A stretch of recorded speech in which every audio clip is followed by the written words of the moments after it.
망양보레라는 말이 있습니다. 한국에 우리나라에 이런 속담이 있죠. 소 잃고 외양간 고친다 같은 뜻인데 양 잃고 우리를 다시 고친다는 뜻입니다. 무언가를 대비하지 못해서 잃어버린 것이죠. 그래서 잃지 않기 위해서는 우리가 서로 잃기 전에 대비하여야 된다는 교훈을 주는 말입니다. 이 말에 있어서 최상이 무엇이겠습니까? 최상, 가장 좋은 것. 당연히 소를 안 잃고 우리를 고칠 필요가 없는 게 최상입니다. 그죠? 중상이 있습니다. 중상은 무엇일까요? 소는 잃었습니다. 그런데 어떻게 해야 되죠? 고쳐야죠. 그죠? 고쳐야 됩니다. 중하가 있습니다. 중하는 무엇일까요? 소를 잃었습니다. 소를 잃어서 화가 나서 안 고칩니다. 우리를. 그냥 내버려 둡니다. 근데 거기까지도 괜찮습니다. 정말 최하가 있습니다. 최하가 뭔지 아세요?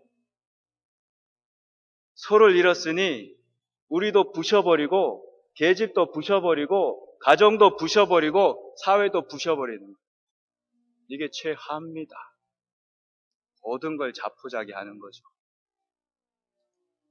최상을 지키기는 여간 쉽지가 않습니다. 왜냐하면 잃어버리기 전에는 그 가치를 모르기 때문입니다. 그죠?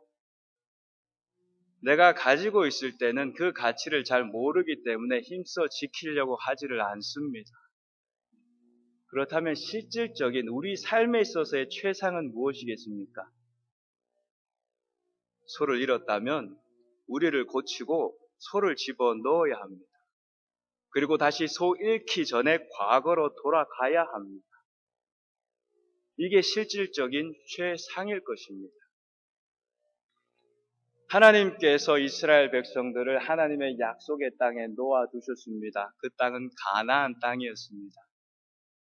그런데 이스라엘의 역사를 보면 가나안 땅은 아주 작은 땅이었지만 그 주위는 늘 거대한 강대국에 둘러싸여져 있었습니다. 왼쪽으로는 초강대국 이집트가 있었습니다. 오른쪽으로는 신흥 강대국 바벨론이 있었습니다. 하나님께서 왜 그렇게 하셨을까요? 하나님께서 이왕 주시려면 큰 땅, 넓고 큰 땅을 주시지 왜 주먹만한 땅에 그들을 놓아두셨을까요? 하나님께서는 뜻이 있었습니다. 하나님의 자녀는, 하나님의 백성은 하나님을 의지할 때 보호하심을 받는다는 것입니다. 또한 하나님께서는 너희가 눈에 보이는 큰 것들을 보지 마라. 내가 너희를 지키고 보호하겠다는 하나님의 열심을 나타내신 것입니다. 그러나 안타깝게도 이 이스라엘 백성들이 이 하나님의 열심을 잘 보지 못했습니다. 40년간 광야에서 만나를 주신 하나님.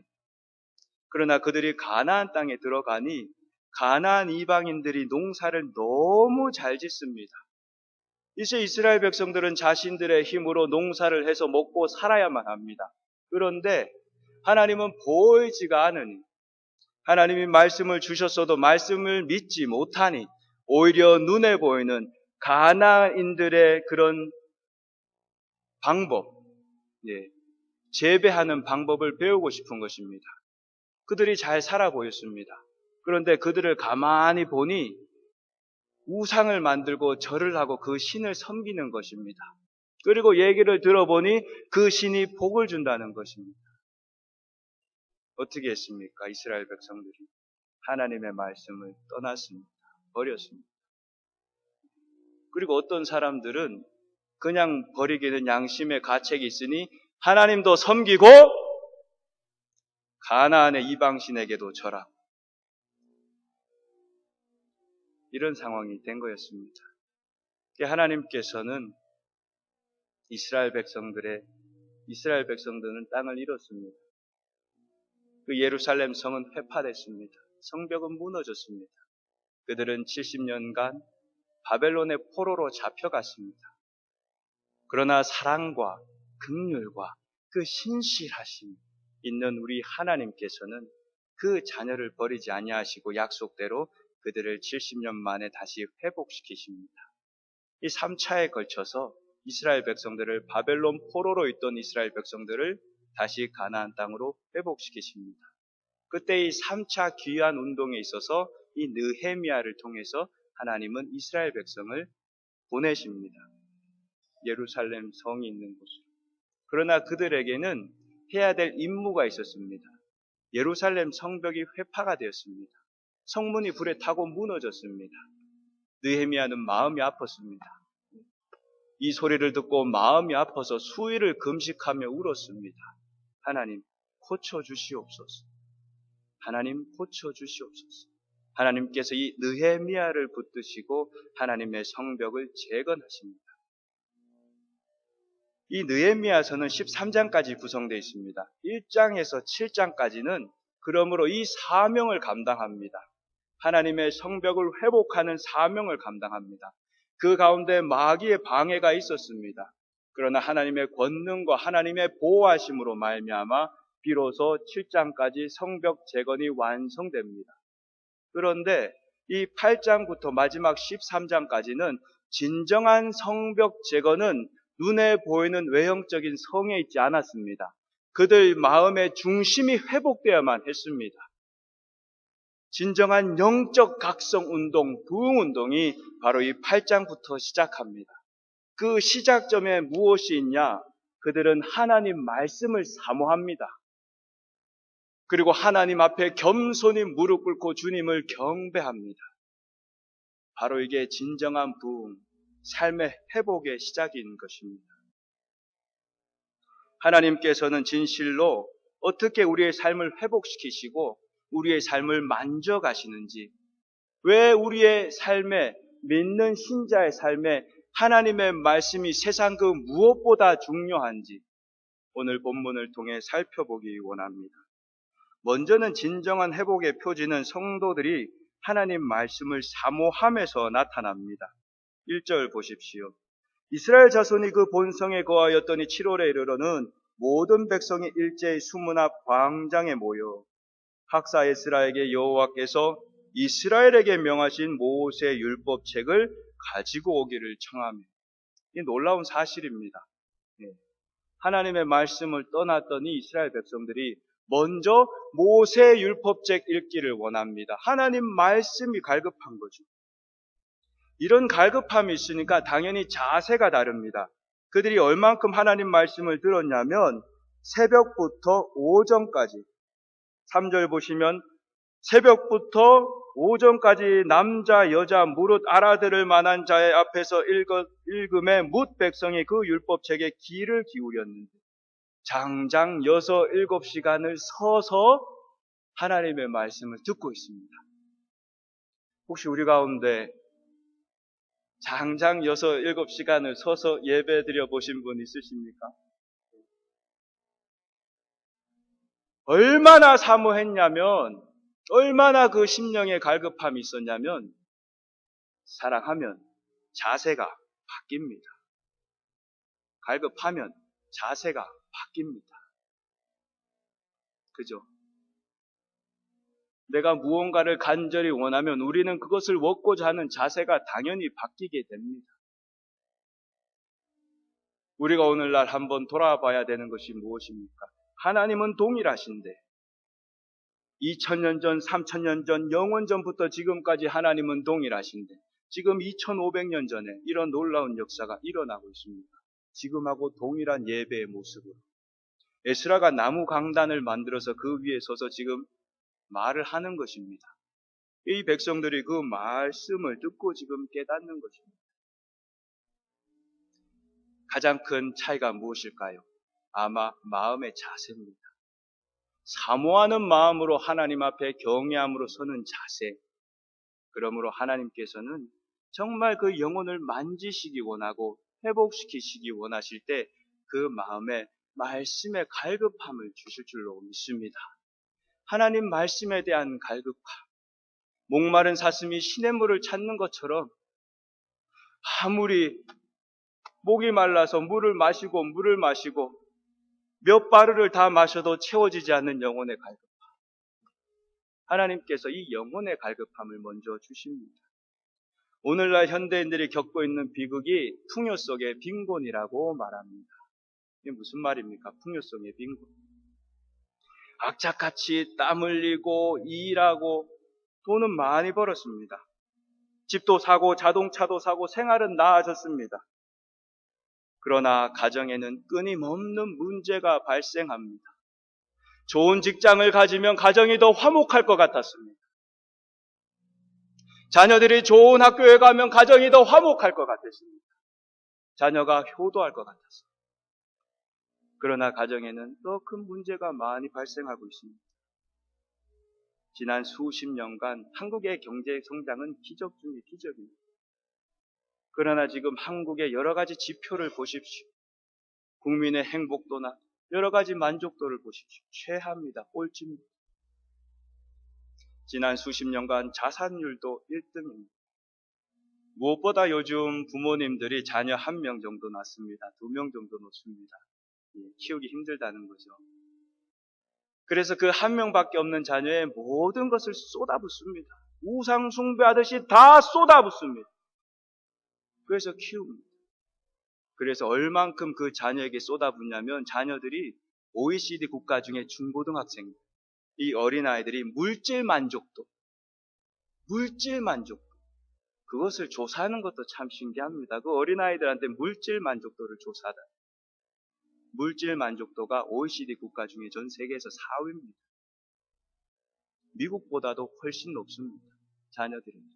너무나 좋은 것들을 갖다 주니까. 그런데 놀라운 것은 이 자녀들이 실질적 삶의 만족도 23등입니다. 꼴등입니다. 이게 무슨 말을 하고 있습니까? 사람의 삶의 행복은, 가치는 물질에 있지 않는다는 것입니다. 하물며 하나님을 믿는 자녀들의 삶의 가치가 어디 있겠습니까? 우리 정말 신앙생활의 행복이 어디서 나오겠습니까?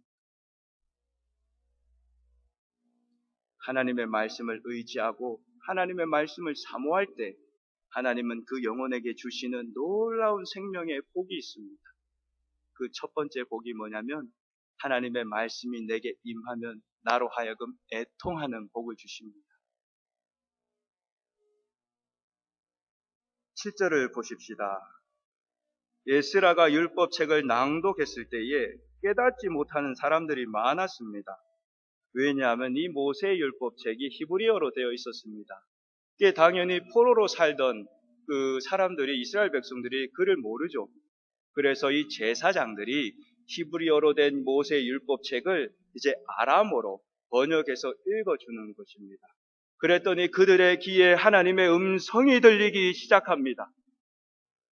처음에 읽어줬을 때는 저게 무슨 말이지 하고 있었는데 아람어로 들리자 여호와는 나의 목자시라 하나님이 너희를 지키고 보호하시니 아마 솔로몬 성전을 지었을 때 하나님이 주신 너희가 회개하고 돌아오면 내가 다시 살리리라 이런 말씀이 있었을 수도 있을 것입니다. 오늘도 동일합니다. 안 들리죠, 귀에. 하나님의 말씀을 몇 번 들으면 알겠습니까? 성경책을 몇 번 통독하면 정말 알 수 있겠습니까? 안 들리죠. 어떻게 들을 수 있습니까? 성령이 나를 도와 역사하실 때, 성령이 내 길을 열어주실 때, 하나님의 은혜가 내게 임할 때 우리는 말씀이 내 심령에 박히는 것입니다. 그러자 그들이 듣고 다 웁니다. 왜 울었을까요? 왜 그들은 그 무리가 전부 흐느껴 울었겠습니까? 깨닫게 되는 겁니다. 말씀을 들어보니 자신이 잘못 살아온 삶이 보인 겁니다. 하나님의 말씀대로 순종하지 못하고 살아온 자신의 삶이 말씀을 통해서 보이는 것입니다. 그러니 울 수밖에 없는 것입니다. 왜 웁니까? 죄송해서 울고 미안해서 울고 그럼에도 불구하고 하나님께서 나를 사랑한다고 내 심령을 만져주시니 우는 겁니다. 사랑하면 끝까지 갑니다. 사랑하면 포기하지 않습니다. 그러니 그 사랑에 감동된 이스라엘 백성들이 전부 울기 시작합니다. 우리도 마찬가지지 않습니까? 무너진 심령, 연약한 심령이 주님의 말씀 앞에 섰는데 어느 날은 예배 드리기도 참 하나님 앞에 미안해서 삐쭉삐쭉 교회 왔는데 교회 문을 들어오는 순간부터 은혜는 더 넘칩니다. 앉아보니 의자에 앉는데 그렇게 눈물이 하염없이 납니다. 우리 마음속에는 하나님을 향한 질문이 나옵니다. 주님, 저를 사랑하시지 않을 수 있겠습니까? 몇 년 전 지난 작년인가요? 103세의 나이로 소천하신 방지엘 목사님이 계십니다. 이분은 정말 한국 기독교의 역사입니다. 평양대 부흥운동 때부터 계셨던 분입니다. 길손주 목사님이 계시던 장대영 교회 전도사님으로부터 시작하신 분입니다. 그분이 100년을 사신 분이, 한 세기를 사신 분이 99세 때 책을 쓰셨습니다. 그 책 제목이 이겁니다. 주여 나의 눈물을 주의 병에 담으소서. 그 책 안에 이런 말이 있습니다. 나의 눈물을 주의 병에 담으소서. 회개의 눈물은 나로 은혜를 받도록 한다. 은혜 속에서 살도록 한다. 이 은혜의 비례로 감사함이 커진다. 회개는 죄의식에 비례하고 은혜는 회개에 비례하고 감사는 은혜에 비례한다. 이 은혜의 비례로 감사함이 내 속에서 계속 커져가는데 이 감사의 극치에서 감사의 눈물이 흐른다. 그 극치에 도달하니 몸밖에 드릴 것이 없다는 것을 깨달아 이 몸만 바치게 된다. 그러면 주의 사람으로 살게 된다. 하나님의 사람으로 산다는 것은 감사하면서 사는 사람이다. 이런 내용이 나옵니다. 둘째, 하나님께서 말씀을 사모하는 자에게 주시는 능력이 있습니다. 그게 하나님을 기뻐하는 힘을 주십니다.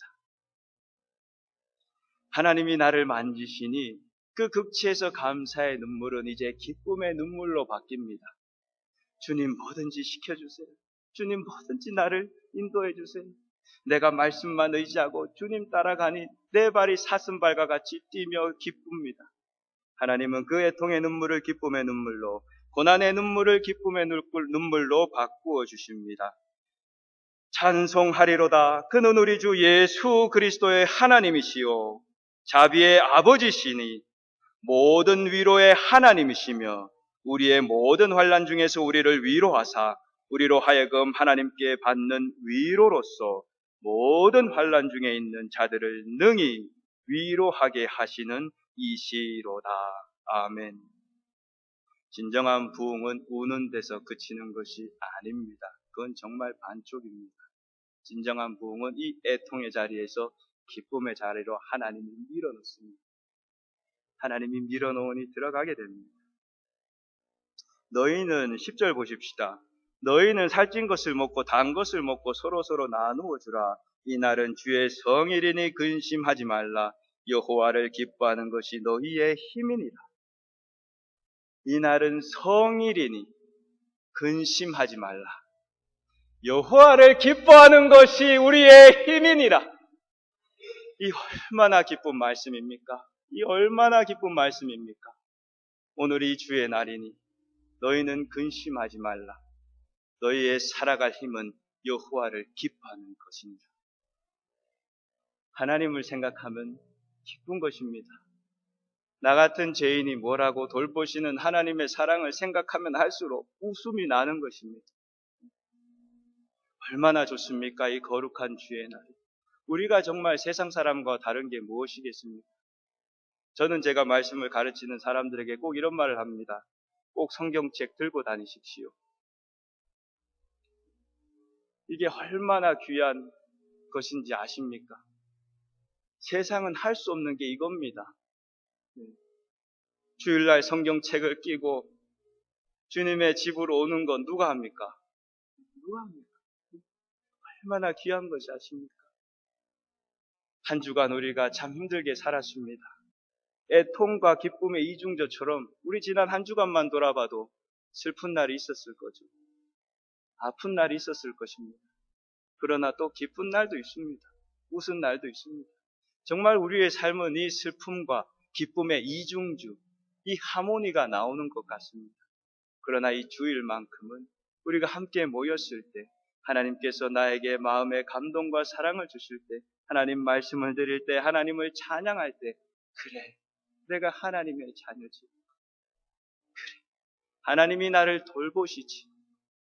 사람이 내게 어찌할까? 여호와께서 내 편에 계신 나를 지키실 거야. 이런 믿음이 나타나는 것입니다. 복음은 큰 기쁨의 소식입니다. 그죠? 복음, 기쁜 소식. 복음을 안다는 사람이 어둡게 살아갈 수가 없는 것입니다. 복음이 있는 사람은 기쁨이 넘칩니다. 복음이 있는 교회는 기쁨이 넘칩니다.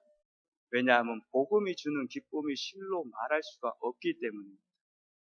이 복음은 하나님이 우리에게 주신 종합 선물 세트 박스와도 같습니다. 이 복음의 박스를 받아서 열면 이 안에 다 들어 있습니다. 그래서 우리가 필요한 것을 여기저기 세상을 헤매이면서 구할 필요가 없습니다. 박스만 열면 이 복음이라는 종합 선물 센터 안에 하나님이 우리에게 주신 모든 선물이 다 들어 있습니다. 이걸 어떻게 발견할까요? 말씀입니다. 말씀. 하나님의 말씀이 바로 이 종합 선물 세트 박스를 여는 열쇠와도 같습니다. 이런 은혜가 여러분과 저에게 있기를 축원합니다. 신앙생활을 하면서 기쁨이 없다면 어떻게 될까요? 내가 오늘 지금 예배합니다. 우리 솔직히 함께 여러분과 제가 하나님을 예배합니다.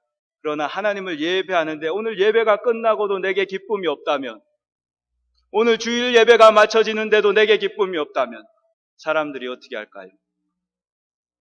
이 기쁨 비슷한 것을 찾아다닙니다. 쉽게 말하면 하나님이 주시는 기쁨이 아니라 나를 만족해 하는 쾌락을 찾아다닌단 말입니다. 유사 기쁨. 세상에서 즐겨야 하는 것. 진정한 기쁨은, 하나님이 주시는 기쁨은 영원한 것입니다. 그러나 세상에서 얻는 쾌락은 잠시 잠깐입니다. 이게 어리석은 거죠. 그거를 쫓아다닌다는 것이. 또한 신앙생활에서 하나님을 섬기는 기쁨이 없으면 신앙생활이 의무가 됩니다. 그죠? 신앙생활뿐만이 아니라 모든 삶에서 마찬가지일 겁니다. 가정에서, 직장에서, 부부관계, 부모와 자식관계, 모든 관계에 기쁨이 없으면 그것은 의무로 전락합니다. 의무가 되어버리는 거죠. 바리새인들이 그랬습니다. 하나님을 그렇게도 찾고 기도하고 섬기는 율법책을 읽는 바리새인들은 하나님과 함께하는 기쁨이 없었습니다. 그러니 그들에게 남은 것이라고는 의무감밖에 없었습니다. 왜 지칩니까? 기쁨을 잃었기 때문입니다. 기쁨은 지치지 않습니다. 이거 참 놀랍습니다. 이 기쁨이 준, 하나님이 우리에게 주신 이 기쁨이란 것, 이 기쁨이 주는 힘은 실로 놀랍습니다. 지치지를 않습니다. 피곤한 것 같지만 피곤하지가 않습니다. 잠도 안 옵니다. 기쁨이. 신바람이 나서. 그만큼 기쁨이 주는 힘은 실로 대단합니다. 마치 수력발전소에서, 큰 후보댐 수력발전소에서 굉장한 물줄기가 밑으로 떨어지며 흘러내립니다. 그 흐르는 물줄기 안에서 에너지가 발생하는 것처럼 예배 때마다 하나님이 주시는 말씀, 하나님 왜 이렇게 나를 사랑하세요? 하나님 오늘도 감사합니다. 하나님이 주시는 말씀에 흠뻑 젖으면 이것은 바로 기쁨이라는, 하나님을 섬기는 복음의 영광으로 우리에게 나타날 줄로 믿습니다. 많은 사람들은 역사를 보면 이 기쁨을 찾아 헤매고 다닙니다. 그러나 찾지 못합니다. 하나님의 말씀, 오직 하나님께서는 그 사랑하시는 자녀들에게 바로 이 영원한 영생의 기쁨과 만족을 주시기 위해서 우리에게 말씀을 주셨습니다. 자, 그러므로 결국 이 하나님의 말씀으로 하나님의 말씀이 내게 임하여 내가 애통하고 죄를 깨닫고 하나님께로 돌이키며 하나님의 기쁨의 은혜, 복음의 영광, 하나님만을 기뻐하는 은혜가 내게 임하자 성경은 이렇게 말합니다. 12절입니다. 모든 백성이 곧 가서 먹고 마시며 나누어 주고 크게 즐거워하였으니 이는 그 읽어 들린 말을 밝히 알미니라. 안다고 말하고 있습니다. 하나님을 안다고 말하고 있습니다. 이 안다는 말이 뭐냐면 하나님하고 진실로 친밀한 관계, 하나님과 친밀한 교제를 말하고 있습니다. 어떤 교제입니까? 하나님의 말씀이 머리에 있는 사람이 아닙니다.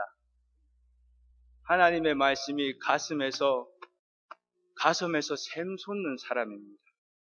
진실로 하나님의 말씀 예수 그리스도의 십자가 앞에서 내 죄를 보고 통회하고 자복하고 깨어지고 무너진 산산조각난 내 인생을 하나님께서 다시 건져내셔서 붙여주셔서 나를 하나님의 형상으로 만들어 주실 때 느끼는 기쁨입니다. 이런 사람이 하나님을 아는 사람입니다. 여러분 하나님 아십니까? 여러분 하나님 아십니까? 사랑하는 여러분, 한 사람의 인생사를 돌아보면 정말 이 애통과 기쁨의 이중주일 것입니다. 그죠? 평생을 기쁘게만 산 사람은 없을 것입니다. 평생을 슬프게만 산 사람도 드물 것입니다. 한 사람의 인생은 이 두 가지가 다 버무려져 있습니다. 관계도 마찬가지잖아요. 늘 좋으면 얼마나 좋습니까? 우리가 이 땅을 살아가면서 어쩔 수 없이 관계를 맺고 살아갑니다.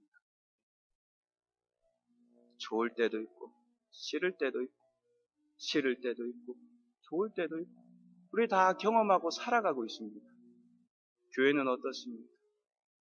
하나님의 기적과 영광의 기쁜 소식이 들릴 때도 있고 또 가슴 아픈 기도 제목의 소리가 들릴 때도 있습니다. 진실로 여러분과 저 우리 모두는 우리의 삶이 이 애통과 눈물과 때로는 신바람 나는 기쁜 살만 난다. 살만 난다. 이런 기쁨의 이중주가 울려 퍼집니다. 인생을 광야에 비유하곤 합니다. 이 광야라는 말이 미드바르라는 말입니다. 히브리 단어로. 그런데 참 놀라운 것이 이 미드바르 단어에서 나온 말이 다바르라는 말이 있습니다. 다바르. 이 다바르라는 말이 하나님의 말씀입니다. 참 놀랍습니다. 하나님이 이 히브리어를 통해서 하나님의 뜻을 보이십니다. 또 이 미르바르, 이 광야라는 단어에서 또 나온 말이 있습니다. 디바르입니다. 디바르. 이건 무슨 말일까요? 하나님의 임재를 나타내는 지성소를 말합니다. 정리해보면 무슨 말입니까? 하나님의 말씀, 하나님의 임재하심이 바로 이 광야에서 시작한다는 것입니다. 세상은 이 광야를 싫어합니다. 피해가고 싶습니다. 그리고 쓸모없는 땅이라고 버립니다. 그러나 여러분 기억하십시오. 예수님은 광야에서 계십니다. 예수님은 여러분을 광야로 부르십니다. 이 광야는 하나님의 말씀을 경험하는 것이요. 하나님의 임재를 만나는 곳입니다. 하나님의 그 은혜와 사랑으로 나의 삶이 회복되고 돌이켜 세워지는 특별한 곳입니다. 바로 애통과 기쁨의 이중주가 울려 퍼지는 삶의 장소가 광야인 것입니다. 하나님의 말씀은 우리에게 살아갈 능력을 줍니다. 회복시켜 줍니다.